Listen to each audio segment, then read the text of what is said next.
Hey,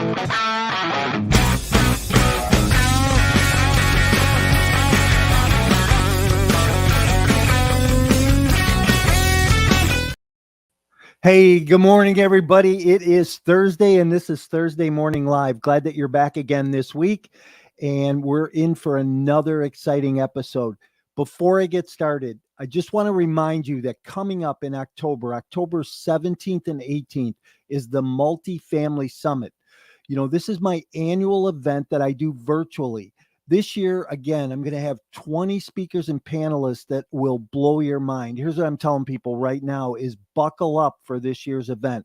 I have some big names. We're going to talk about it a little bit more on the show this morning. I have a great guest. Very excited to have John Casmon back again. John and I have built a great relationship over the last few years, and you know, it's been a while since we connected, so who knows where this morning's conversation will go. Hey, if you're new to the show this morning, glad that you're here. Thank the person that invited you for sure, because I think we're going to explore some things that will help open your mind a little bit.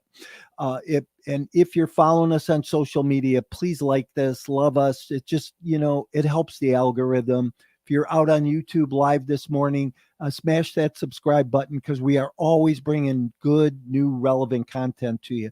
And then I would invite you, if you're a multifamily advocate and you love the business as much as myself and my guests do, then go over, join Facebook Unplugged, the multifamily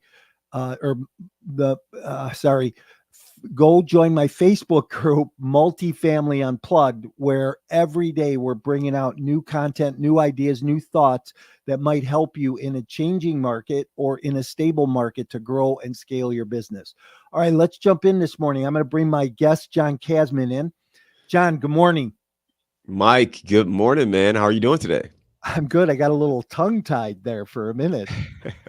Happens to the best of us, right? Yeah, boy, it's been a while. It's got to be at least a year since you and I have been on. Yeah, it's been a little bit, man. It's good to see you. Looking good.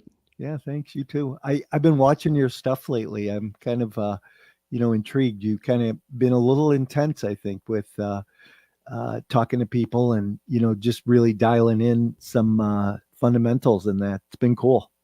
Yeah, man. Yeah, kudos to the team doing a great job, and we're always looking to strive and get better. And part of it is always understanding what people need. And I appreciate what you're doing. Right, you've got your summit coming up, and it's going to be a big event. I think you've got some great value for attendees. And I will say for me, I used to have our Midwest Real Estate Networking Summit. Lots of work and effort to go into these kind of events. And you know what it's like to pull something like this together, right? To get the speakers organized and everything. It's a labor of love, man. It's a labor of love to pull that thing together. So kudos to you and what you're bringing together here. Yeah. So, interestingly enough, and this year 5, and when I think back to year 1, and, a dozen people showed up, and last year we had over 100. It really starts to make you think, wow, maybe we're getting some traction with this. Because, for me, it's about helping people. If I have to say I have a mission around this, my mission around the summit is to deliver good, relevant content for where we're at in the market and where the market's going, and how to maneuver in that marketplace. Yeah. Hey, what have you been working on lately? What are you up to? Well, I just got a call from a broker 10 minutes before you and I started this, and we unfortunately did not get a deal. I was really interested in kind of exactly the kind of product we're looking for, but had a great conversation with him about, the winning offer and maybe some things that we can tweak in our model and our assumptions there. But we're hunting for deals. I know a lot of people are a little concerned and cautious, but I think it's a great time to be out there looking for opportunities. So we're doing that. We do have another deal under contract that we're starting to work through right now and getting ready to introduce to investors in our network. But we're looking to scale. I think it's a great time to be active. I think you should be looking at twice as many deals, having 2 or 3 times as many investor conversations, and really starting to connect, because this is the first time in a long time where sellers are starting to get a little spooked. They've got interest rates have been high now or higher now for a year. You have cap rates, which are expanding, which just means that they're not going to get as much money in return for the same NOI or the same operational performance that they would have got maybe a year and a half, 2 years ago. So they're starting to finally realize, oh crap, I may have missed the peak opportunity to sell this asset. And if they need to hold longer, in some cases, the values are going down every day. So for Right. us as buyers, us as investors, there's going to be opportunity. The other factor that's coming into play is there's so much more supply coming online.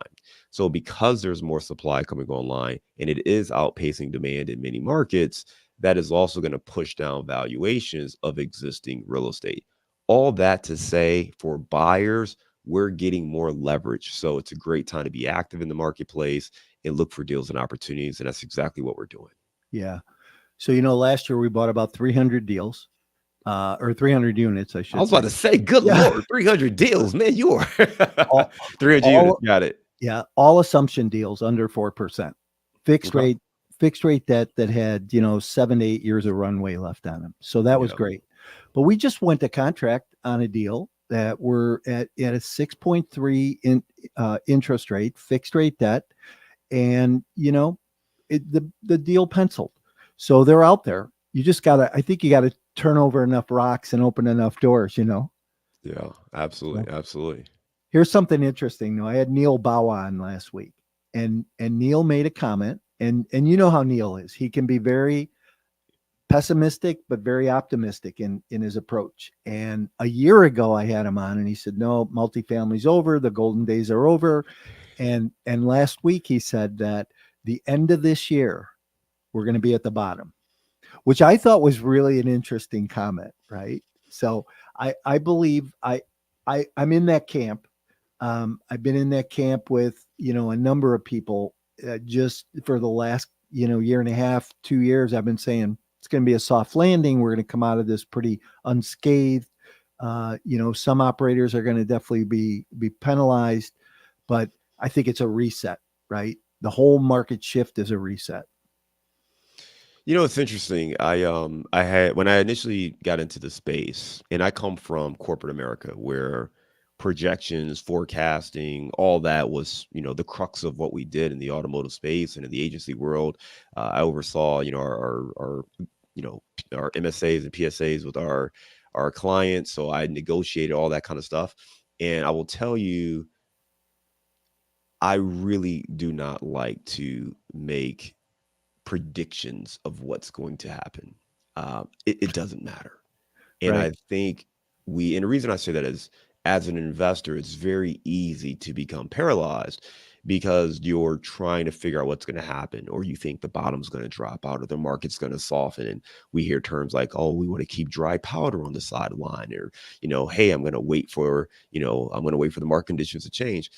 Look, I think the best thing you can do is continue to educate yourself, to continue to analyze deals and opportunities, continue to talk to investors, continue to talk to brokers, and stay active. I'm not saying you got to buy right away, but stay true to your investing criteria, stay true to your own investing philosophy, learn to listen to other people, but take all those predictions and put them to the side.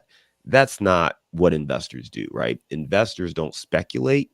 Investors take the information they have, they put together a great business plan, and they go out and execute. So that's what I want you to focus on. Who knows what's going to happen? Love Neil. He's got so much great information. But again, when we talk to people and talk to these experts, sometimes we have to recognize that they're also in a different place than maybe where you're at. You Yeah. know, Neil can afford to sit on the sideline and wait 2, 3 years and just see what happens, right? Because he's going to cherry pick. Same with the Right. Warren Buffetts and those big time investors. If that's not where you're at, if you don't have the ability to not work for 2 years and then randomly just start picking up deals when the market bottoms out, you shouldn't be thinking like that. You should be thinking about, all right, what kind of investments should I be making today? How do I protect my investments while still giving me the opportunity to grow and scale and to reach my own financial goals? 100%. Well spoken. That's for sure. Hey, so I'm excited. You're going to be back at the summit this year. Yeah. This is our fifth annual virtual summit, and this is probably the third or fourth time you're going to speak again. You're going to be on a panel this year, talking about raising capital. And Why don't you give some insights around that and, what you think that conversation will be like? Yeah, I'm excited to be back at this event. It's a phenomenal event, and you do a great job of bringing together a collective of individuals who have a wealth of knowledge and great experience. And speaking on raising capital, it's going to be great because the times have changed. A couple of years ago, people would have told you that, oh, just find the deal and the money will come, right? There's plenty Mm, of money just floating around out there. You and I know that's not exactly true, but the truth of the matter is it's harder to raise capital today than it was 2 years ago. yeah. So it does require more work, more effort, more conversations. And that's what we're going to get into. How do you stand out in a crowded environment? If you're a newer investor looking to break into this space, what do you need to do today that maybe you didn't have to do 2 years ago? So Mhm. that'll be a great conversation. And if I can go back, Mike, I think one thing that's so critical for people is to really understand why it's important to attend events like this. I go back and think about my own beginning. And to give you context, I started off in corporate America. I had my W 2 job and I worked at General Motors in Detroit back in 2007 through 2011. Okay. And I was there when we went through bankruptcy. I watched what happened to a lot of my peers who got let go. Now, I was fortunate enough and was spared and actually did okay. But that trepidation, anxiety, that never left me. And I knew at some point corporate America might just say my time was up, right? And here I Right. am updating resumes, trying to find new jobs. So I left, moved to Chicago. And when I moved to Chicago, I did so with the intention of starting to invest in real estate so I could take more control over my financial future. I started with a 2 unit, just had a house hack, right? Lived in one unit, rented out the other. And I was just a guy with a duplex. But from that, I really wanted to figure out how to scale. So I started attending events, started networking, going to RIAs, and it wasn't until I went to my first big conference that I really recognized how much more opportunity was out there. And it Yeah. became real. I didn't think it was for guys like me, right? That was for the dudes who write books and do podcasts, which again, now I'm that guy, right? But that wasn't for me. I was just a dude with a duplex trying to figure out how to, buy more properties. But when you surround yourself with individuals who are playing this space, it makes it real. It breaks down those barriers. It Yeah. makes it attainable and achievable. And I know my first big deal came from meeting people at a conference. I met these group of guys, had a great conversation. We went to dinner, had a great bond. And fast forward about 6 or 7 months later, they had an opportunity. We had a conversation and we ended up partnering on that deal. So you attend events like this because not only are you going to get great education, but you have the ability to make some phenomenal connections that can truly change the direction of your real estate investing and, more importantly, your financial future. Yeah. So this is an event you don't want to miss. You're giving away tickets almost. I mean, the tickets are very Yeah. inexpensive. So I implore people, you're going to have a chance to talk to, or at least to listen to guys like myself, Mike. You already mentioned Neil Bawa, Vina Jetty, Matt Faircloth. You have a wonderful lineup of some great expert speakers. And I implore people to get their tickets and join us for this event. Yeah, John, thanks. I appreciate the kind words too. One of the things I've really tried to focus in on is my speakers from the beginning of the event, right? And I think that when I can put great speakers that are smarter than me and that can bring great content to a platform, that's what really makes the event more exciting. And plus, there you get the private Facebook group, and you have the ability to chat with other people. People think, oh, it's a virtual event, there's no networking. Well, the chat will be open, you'll be able to communicate back and forth with people. Last year, the chats going back and forth and the people that got to know each other was incredible, and I know that'll happen again this year. So there's the education component, the networking component, and the ability to just really explore your future. And you know hey, John, listen, there's no geniuses in this business, right? It's only cycles. And I believe 100% we're going to come out of this cycle. And if you are getting into the business, position yourself in front of the next bull run. There's a redistribution of wealth that happens during this time. Yeah, I mean, we talked about it, right? My whole thing is if you're active, you're constantly watching what's happening and you'll recognize the opportunities, but you got to be prepared. Yeah. And the way you get prepared is through education, is through networking. Those Yeah. two things set you up, and that's exactly what you can get if you attend this event. So, it's phenomenal for me. I mean, to the point where events, virtual and live and in person, were so fundamental for me. I ended up launching my own meetup. I launched my own conference. I attended a ton of events. And it wasn't because I was the expert, it was because I was trying to learn too. Mm, I was right. bringing on super smart guests to teach Yeah. me what they're doing, how they're doing this. How are you investing in different markets? How are you identifying the best places to invest? How are you scaling? How are you managing your team? How are you hiring and firing contractors and property managers? All the things we go through as real estate investors. And of course, how do you find and raise capital? What do I say? Yeah. What do I not say? How do I pitch a deal? How do I get in front of the right people? So, all these things are critical if you want to scale. And even if you have your own money today, at some point you're going to run out. That's just the nature of it, right? At some point you Yeah. run out of Yeah. your own money and you can either stop and wait to save more money, which is what I was doing, or you can learn how to partner with other people, right? They call it OPM, 100%. other people's money. But if you can do that, now the world unlocks because you can scale. You're not limited based on your own bank account. You can find great deals, find great opportunities, and connect with other people. So that's a great skill to have, even if it's not the thing you specifically want to do.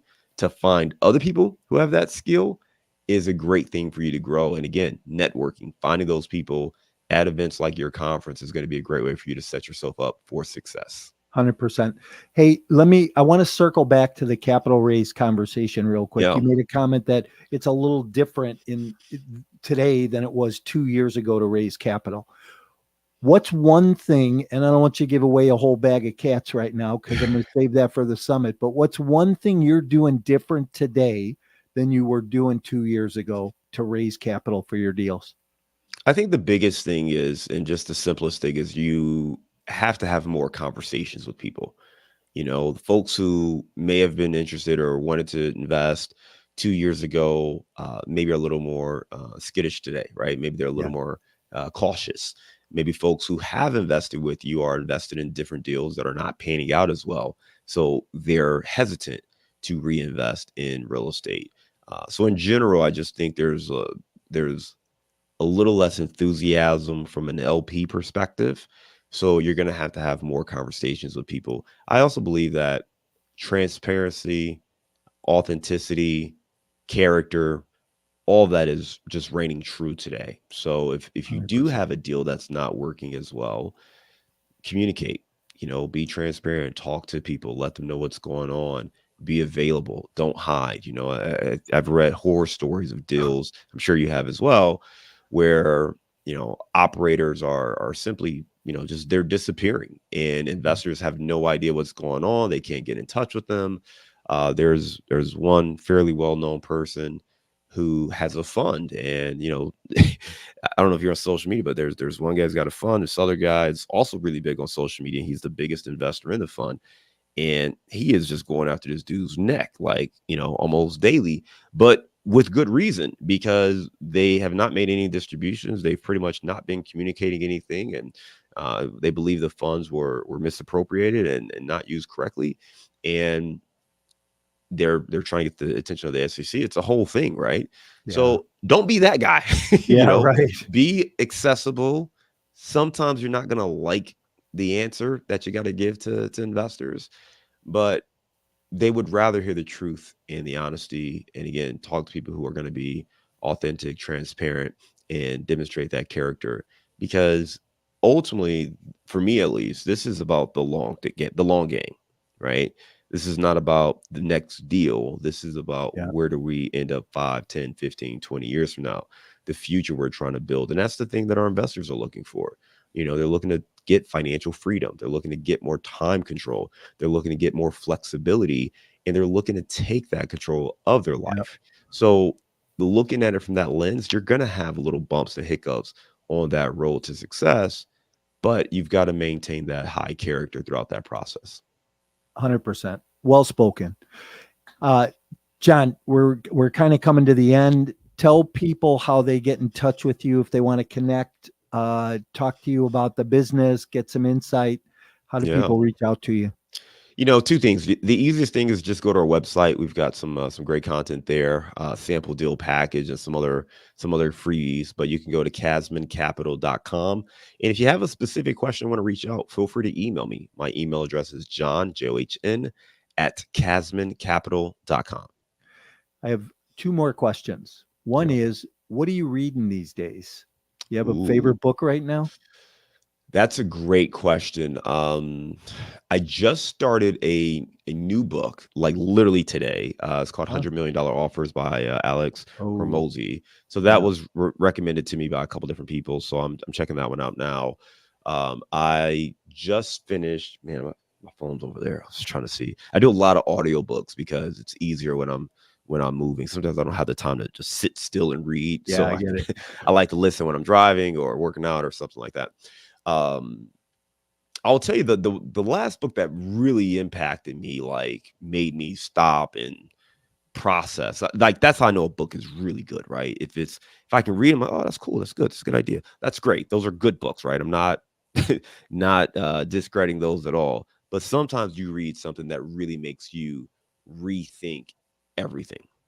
And the last book I read that did that to me was 10x is easier than 2x. Ooh, It really forced me to step back and say, maybe I'm working on the wrong thing. yeah. Maybe I'm focused on the wrong thing. Maybe I'm not even answering the right questions. So that book is excellent just because it really does force you to think about everything in your business. And I'm sure you're the same way where we get into the flow as entrepreneurs and we're busy, we're trying to grow, we're trying to do this, we're trying to do that, but we don't step back and say, well, what's actually working and what's the thing that has the potential to grow 10x as opposed to just doubling our efforts. Because 2x is just doubling the work, right? Hey, we raise, $1 million. Well, how do we raise $2 million? And that's what most people do. Hey, we raised 1 million. Let's shoot for 2 million. That's 100% growth, right? That's a Right. huge goal for most people. To go and say, hey, we raised 1 million, how to raise 10 million? Well, most people be like, you're crazy. You only raise one, but you can't raise 10 million doing the same thing you did to raise 1 million. So it forces you to say, okay, if I were to raise 10 million, what do I need to eliminate? And then what do I need to really focus on and change so that we can set ourselves up to do that? So just little things like that, Yeah. and again, no matter if you're raising money or if you are, whatever you're doing in your business, I just like the way the book forces you to think about how to truly achieve, exponential growth. Awesome. Well spoken. Last question. Uh, in 60 seconds or less, what would you tell somebody who right now is thinking about buying a ticket to come to the summit as an attendee, whether they've been in the business a while or whether they're thinking about getting into real estate investing as an active or passive investor in the multifamily space? I would I would ask what your real goals are. Are you happy with your current life? Like fully satisfied, everything is perfect? Or do you want more? If you want more, you got to invest. And your investment is a very small investment, in the grand scheme of things. The ability to connect with the kind of speakers you have, the kind of folks who are going to be at this event, over 100 attendees at this event, it's a small investment. But every day, you talked about books, right? There's Yeah. another book called Atomic Habits. And Hmm. every day, and they talk about in this book that every day we are making a deposit to the kind of person we are. And when you make an investment in yourself to become a real estate investor, well, what would real estate investors do? We would attend events. We would put in offers on deals. We would talk to brokers. We would talk to investors. That's what real estate investors do. Are you doing that? If you're Yes. not, you're not a real estate investor. You're pretending. You got to do these kind of things. So if this is what you want, if you want to buy properties, if you want to scale a portfolio, you have to do the things that real estate investors are doing. Neil Bawa, Matt Fairclough, myself, Vina Jetty, we're all going to be at this event. Why? Because that's what real estate investors do. We want to talk to our peers. We want to talk to folks who are, you know, have less experience than us. We want to talk to folks who have more experience than us so we can gather all this information and inform our own investing thesis. That's what you do to grow and scale, period. Stop 100. overthinking it, buy the damn ticket, and I'll see Yeah. you at the event. Thanks. Appreciate that. Looking forward to you being there again this year. Looking forward to this year's summit. I appreciate your time this morning. I know that we can all get busy and things get out of control. So it's good to connect, at least even on this platform, right? So, hey, I want to thank everybody for being here this morning. Again, we're here every Thursday morning at 8:30 Central Time. And we're always bringing a great speaker, some good content, something that's going to help you, your mindset or scale your business, which you need the mindset to scale your business. So look forward to seeing you next week. And remember, go get registered for the Multifamily Summit. Go to multifamily24.com. The speakers will blow your mind this year. The content, the networking, the event process. You're going to enjoy yourself and learn a lot and grow to the next level. Thanks for being here, John. Thanks for being here, listeners.